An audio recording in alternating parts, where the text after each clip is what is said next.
Good day, ma'am. Good day, everyone. Today we're diving into two essential concepts in chemistry, formula weights and molecular weights. Formula weight refers to the sum of the atomic masses of all atoms in the formula unit of the compound.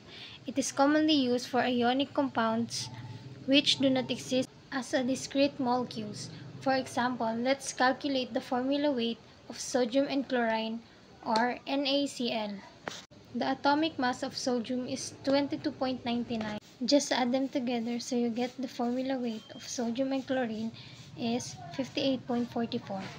On the other hand, molecular weight is the sum of the atomic masses of all atoms in molecule. This applies to covalent compounds which consist of discrete molecules. Take a water H2O, for example. Each hydrogen atom has an atomic mass of 1.01 mol, and oxygen has atomic mass of 16.00 mol. Since there are two hydrogen atoms, the calculation looks like this: 2 times 1.01 plus 16.00, 2.02 plus 16.00 equal 18.02 mol. Thus, the molecular weight of water is 18.02 mol. Hi everyone, my name is Janeline Tolentino Cañabral. Today I'm going to present to you the percent composition. Introduction. Percent composition refers to the percentage by mass of each element in a compound. It tells how much of a compound mass comes from each of its constituent elements. The percent composition of a compound is calculated using the following formula. So, this is the first step to calculate percent composition. Number 1, find the molar mass of the compound. Add up the atomic masses of all elements in the compound, taking into account the number of atoms of each element. So, sa ating periodic table, makikita natin doon kung pang ilan yung ating mga elements. Next step, find the mass of the elements. Multiply the atomic mass of the elements by number of atoms that elements in the compound. Number 3, calculate the percent.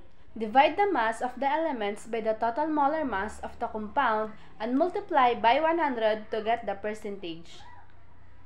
So guys, ito yung formula natin. Kapag nahanap na natin yung percent composition, sa taas nito ilalagay natin yung mass of elements in the compound. Tapos i-divide natin siya sa molar mass of the compound. Tsaka natin ito times sa 100. Tapos lalabas na doon yung percent natin. Another example, percent composition of hydrogen in water.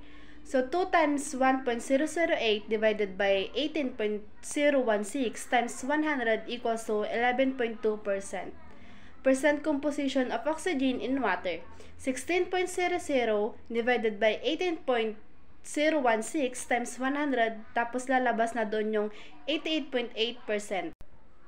So guys, yung magiging sagot natin is water is 11.2% hydrogen and 88.8% oxygen by mass. Empirical and molecular formula. Empirical formula. What does empirical formula mean? The empirical formula is a type of molecular formula that represents the smallest whole number ratio of atoms present in the molecular formula. What is the use of the empirical formula? The empirical formula is used as part of the process for identifying unknown molecules. If both the empirical formula and the molar mass of the unknown molecule are known, then the molecular formula can be calculated. How do you calculate the empirical formula? To calculate the empirical formula, from the molecular formula, find the greatest common factor, which all the subscripts in the molecular formula can be divided by divide them all by this number to obtain the empirical formula. Molecular formula, a chemical formula of a molecular compound that shows that kinds and number of atoms present and molecular of the compound. Steps to calculate. Number 1. Figure out the empirical formula of the compound. If the problem information given provides percentage, convert it into grams. Convert the grams into moles. Divide each number by the smallest number of the moles. Write the empirical formula. Number 2. Find the molar mass of the empirical formula. Number 3. Divide the molecular formula molar mass by the empirical formula molar mass. Number 4. Multiply the whole number to the subscripts of empirical formula. A certain number of empirical units make up the molecular formula. For example, the molecular formula of hydrogen peroxide is H2O2, but the empirical formula is HO because the simplest ratio of hydrogen to oxygen atom. Interconversions of grams, moles, and formula units. Introductions. These presentations explain the interconversions process between grams, moles, and the number of formula units of a substance. Understanding these conversations is essential for quantitative chemical analysis. Basics concept. Molar mass, G and mole. Mass of 1 mole of a substance. Number 2. Avogadro's number. Example, 6.022 times 10 raised to 23. These are the example of number of formula units in 1 mole. Number 3. Formula units, smallest repeating unit of a substance like atom, molecule, and ion. Conversion pathway. Number 1. Grams, moles divide by molar mass. Number 2. Moles, formula units multiplied by Avogadro's number. Number 3. Formula units, moles divide by Avogadro's number. 4. Moles, grams multiplied by molar mass. Here, the example problem.